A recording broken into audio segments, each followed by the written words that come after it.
ንጉሱ አካባቢውን ይቃኛል። የቃኘ ባለበት ሰዓትም አንድ ገበሬ ያገኛል። ወደዛ ገበሬ ጠጋ ሲል ያ ገበሬ በጣም ደስተኛ ሆኖ ነው እርሻውን እያረሰ ያገኘው። እርሻውን ያርሳል፣ በጣም ደስተኛ ነው፣ ፊቱ በበሻሻ የተሞላ ነው። ያ ንጉስም ጠጋለና አንተ ሰውዬ ለምንድን ነው ብቻህን የምትደሰተው? ስራው አልፊ ነው፣ ነገር ግን አንተ የሚታየው ፊትህ ላይ ደስታ ነው፣ ለምንድን ነው ብሎ ይጠይቀዋል። ገበሬውም እኔማ ሁልጊዜ ደስተኛ መሆን ስለሚያስደስተኝና ውስጤ ምንም ክፋት ስለሌለብኝ ነው በማለት ይነግረዋል። ከዛም ንጉሱ ምናልባት ደስታውን ያገኘው ከዚህ ከሚሰራው ጋር ተያይዞ ከሆነ ብሎ ጥያቄውን ጠየቀ። ይሄ መሬት ያንተ ነው እንዴ አለው። ይሄ መሬትማ የኔ አይደለም አለው። እሺ እነዚህ ከብቶች ያንተ ናቸው? አይደለም። የምታርሰው እርሻስ ያንተ ነው? አይደለም። ታዲያ አንተ እየሰራ ያለው የማንን ነው? ተቀጥሬ ነው፣ በቅጥር ነው እየሰራ ያለሁት በማለት ይመልሳል። እሺ አሁን አንተ ለምትሰራው ስራ ምን ያክል ክፍያ ታገኛለህ በቀን ሲለው 4 ዲርሃም ብቻ ነው ማገኘው በማለት ይመልስለታል። 4 ዲርሃም በዚህ ዘመን በዚህ ጊዜ ይሄንን ስራ እየሰራ ማንም ሰው ተከፍሎ ደስተኛ ሊሆን አይችልም በፍጹም በማለት ይህ ንጉስ ጥያቄውን ቀጠለ። ይሄ 4 ዲርሃም ላንተ በቂ ሆኖ ነው እያኖረህ ያለው በማለት ይጠይቀዋል። እሱም አረ ከበቂ በላይ እንደውም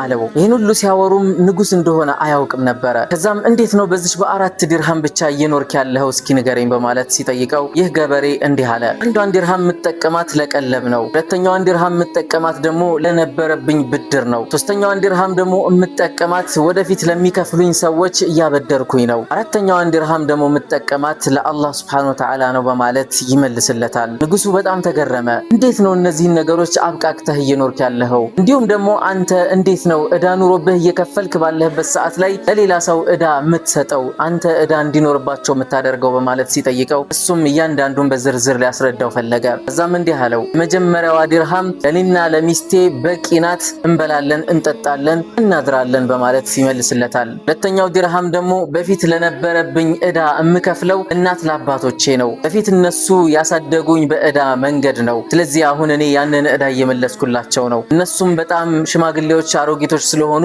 እነሱን መንከባከብ የኔ ግዴታ ስለሆነ አንዷን ዲርሃም ለነሱ ሰጣለሁ። ሶስተኛው ዲርሃም ደግሞ ወደፊት ለሚሰጠኝ ለሚከፍለኝ የሆነ ነው ማበድረው ማለት ለልጆቼ ነው የምሰጣቸው። ልጆቼ የሚመገቡት ያቺን ዲርሃም ነው። ምናልባትም እኔ ካረጀውና እነሱ ካደጉ አሁን ላይ ለነሱ የማደርግላቸውን ነገር ሁሉ ሊያደርጉልኝ ይችላልና ይህ እንደ እዳ ይሆንባቸዋል ማለት ነው በማለት ይመልሳል። አራተኛዋና የመጨረሻዋ ዲርሃም ደግሞ አንድ ጎረቤት አለኝ፣ ከአልጋው አይነሳም፣ በሽተኛ ነው፣ እሱ በኔ ላይ ነው ያለው። ስለዚህ እኔ ያቺን ዲርሃም ወስጄ ለሱ ሰጣለሁ፣ እንዲመገብም አግዘዋለሁ በማለት ይመልሳል ይህ ገበሬ። ከዛም ይህ ንጉስ በጣም ተገረመ። የዚህ ሰውዬ ተግባርና እንዲሁም ትዕግስቱ እንዲሁም ደግሞ እየበቃው ያለበት መንገድ አስገርሞ ይሄ መሬት ያንተ ካልሆነ ወደፊት ያንተ እንደሚሆን ቃል ገባልሃለሁ፣ እኔ የሀገራችሁ ንጉስ ነኝ፣ ስለዚህ ባለቤቱን አገናኘኝና ገዝቼው ላንተ መስጠት ፈልጋለሁ በማለት ይህን ነገር አከናወነለት ማለት ነው። ከዚህ ታሪክ የምንማረው አላህ Subhanahu Wa Ta'ala የሰጠንን ማንኛውንም ነገር በአግባቡ የምንጠቀም ከሆነ ለኛ በቂ እንደሆነ አስቦ ነው አላህ የሚሰጠን። ይህ ማለት ማንም ሰው እዚህ ምድር ላይ ሲኖር እርዚቁን